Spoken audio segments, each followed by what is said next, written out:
Get me that signal. We need more power.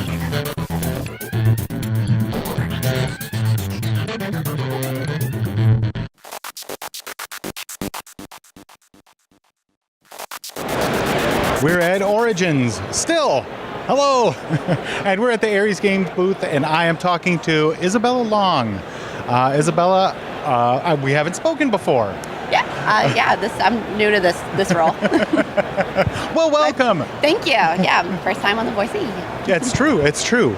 But not your last. You're doomed. I just wanted to say, you guys got a lot of stuff going on here. The booth looks pretty busy, and Aries Games has some really cool stuff coming out. Now, the first thing I want to ask you about is the Hunt for the Ring, because I'm a big War of the Rings fan. So you need to tell me about this one. Okay, so this is obviously playing out like that first part of the story when you're literally hunting for the ring.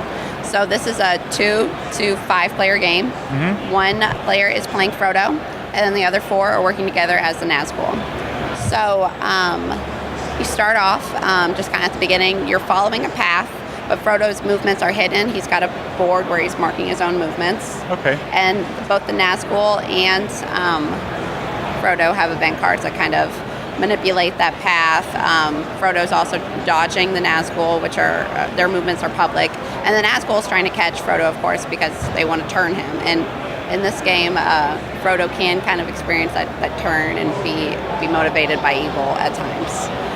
But oh no, yeah, Frodo. But if and when he gets debris, the board flips over, and that starts the second half of the game. And Gandalf comes into play. So this is really cool because you can kind of break the game in half if you want to. So you can play one night, the first half, and the second night you can do your journey to Rivendell. You can kind of mix and match players that way too, since the Nazgul are cooperative. Gandalf comes into this game, and Gandalf kind of replaces Frodo. Frodo's movements become automated. But if I understand correctly, like we said, we just got the rules, but I believe that you can have kind of a 5th player who's able to kind of take over that automated role. Oh, okay. So you can mix up the gameplay, you can break it up in half, and so make it flexible to work with your gaming group. Both sides are designed to be evenly weighted, about an hour and a half or 2. This is a little bit like a lighter design in some ways than the rest of the War Ring series, which lighter than like Battle of the Five Armies, right? Which I'm actually really excited about because I really like hidden movement, and War of the Rings rules are a lot for me. So this is kind of my first time that I get to I get to enjoy that thematic story play for Tolkien in a way that's accessible to me.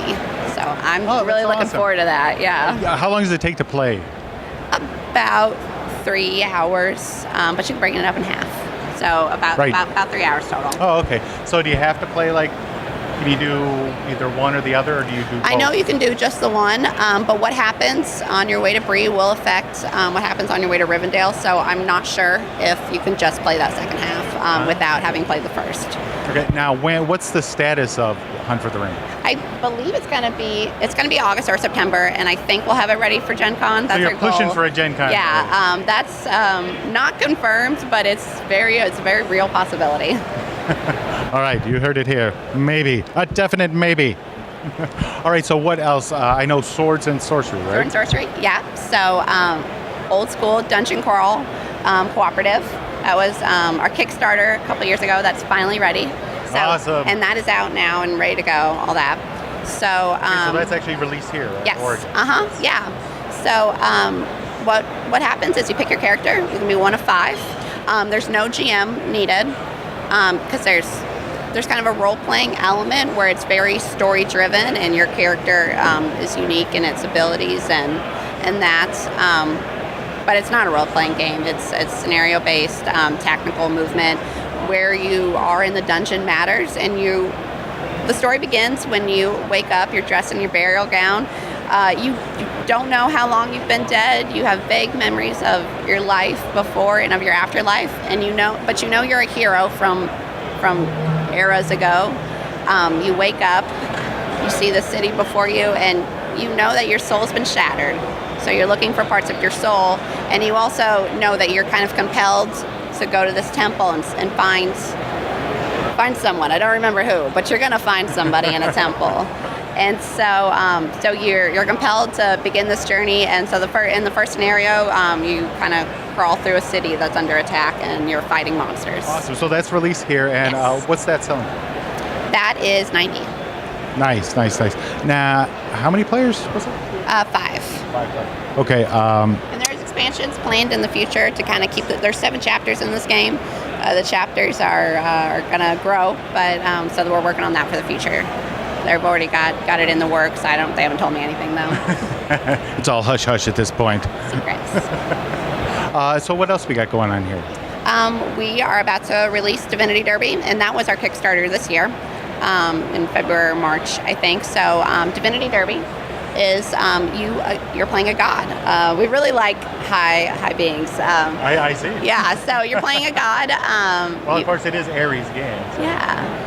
You're playing a god, and you've come to a party on Mount Olympus, and you're having a great time with your buddies and Zeus. And after a couple drinks, you decide that it's time to start kind of a horse race. But you're betting on the mythical creatures that occupy Mount Olympus. So you've got the griffin and Pegasus and all kind of your classic beings. And so Awesome. the game begins. The first thing you're going to do is you're going to make your first bets, then your second bets. Your bets are you decide what your bets are based on your deck of cards, but you have 2, and you share each of them with your neighbors. So if you, me, and Jeff are playing, he and I are sharing a hand that you can't see.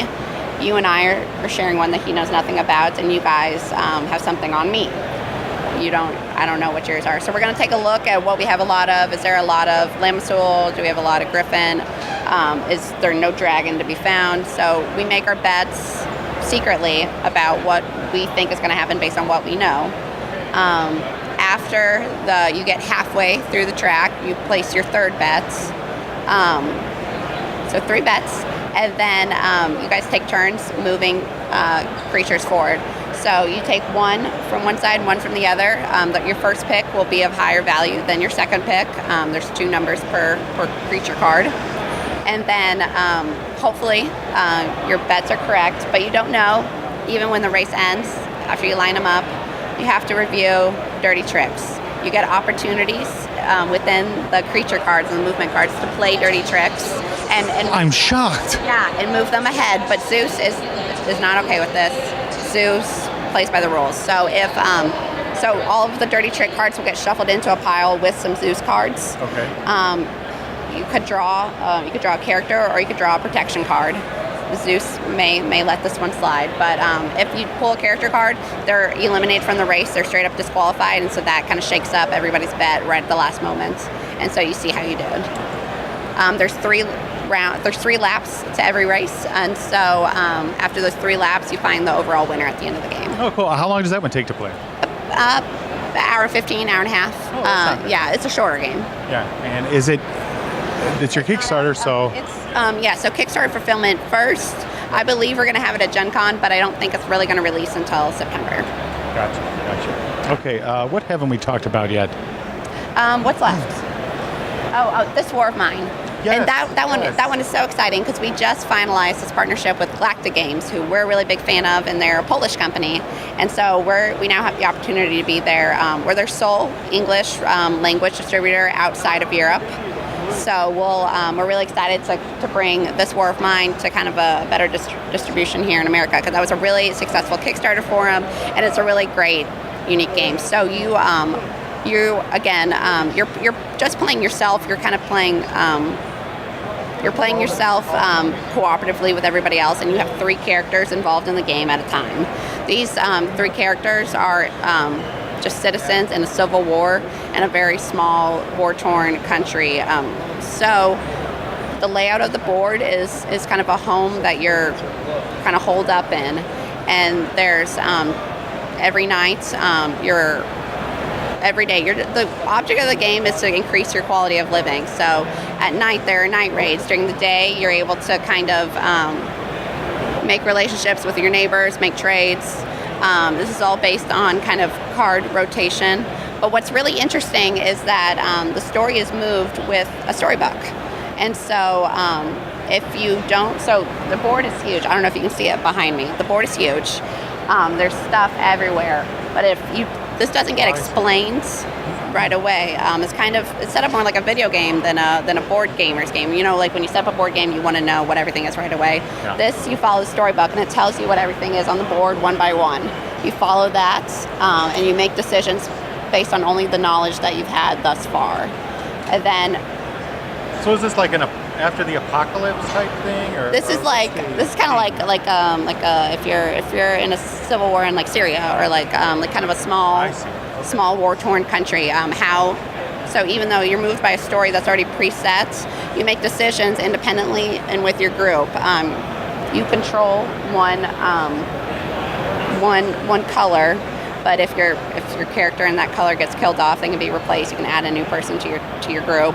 So you're making decisions independently, but you want to talk with your group, and you're trying to do the best for your group so you can stay in this home together, keep as many people alive, and improve the quality of life. So is it like a co-op plus individual goals? Is that kind of It's a co-op.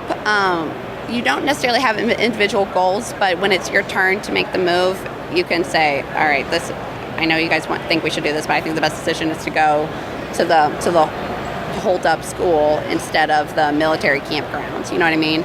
So you got to make Okay. So that would actually help eliminate somebody else dominating the whole game. Yeah, No, yeah, you do exactly. This, you do this, you do this. Yeah. Okay, that's cool. It's a little gritty. Some of the scenarios are not really ones you would play with the little kid. My 8-year-old. Yeah, maybe not. So it could be kind of scary. It kind of freaks me out, but it's kind of realistic in that way also, which is kind of unique. It's a little dark. It's kind of edgy. Okay, what's the status of this one? That is, it's done. It's not out yet, so we will definitely have it at Gen Con. I believe the release is August, as well as the rest of Galacta's line. We'll be selling that as soon as August. What do you guys have planned? Those are our 4 big releases. Also at Gen Con, we're going to have a new wave of ships from our Sales of Glory line. We're going to have our expansion for last Friday, which I am pumped for. Ah, they have an expansion. Tell me about the expansion. Yeah, this time there's a second maniac, but this is a demon, and he enters your sleep. He enters your dreams. So it's an unheard of I've role. never heard of anything like that before. Yeah. That's funny. And it's there's going to be kind of a triangle. There's going to be like a cat and mouse. So if you can play with one maniac, or you can play with both. So the expansion can replace what you were doing in the first game, or it can add to it. So the maniac can be hunting the campers, who is hunting the demons, and the demon is hunting the maniac, and it kind of so on. So it adds another player to the game, or simply replaces the one. And so the campers are trying to kill the demon while the demon is hunting the maniac. And I believe, I haven't even seen it yet, but I believe that the demon and the maniac can work together and hunt the campers as well. But I can't confirm that. But we're gonna have both of them still have hidden movement. Yes, both of them are going to be hidden movement, and I don't know if they're going to be hidden from each other. I'm under the impression that it adds a whole nother panel and a whole nother movement system. Yeah, and so, but we're gonna have new characters, new clues, new kind of abilities that the characters can have, as well as some add-ons to make the board different, kind of layers on top. Okay, I gotcha. So it's gonna make it an even scarier last Friday. Even scarier. Yeah. All right, cool. That's about it. That's about all we got in the works for the rest of the late summer. Well, Isabella, thank you so much for taking a few minutes to talk to me. Yeah, thank you, Elliott. It means that we need more time.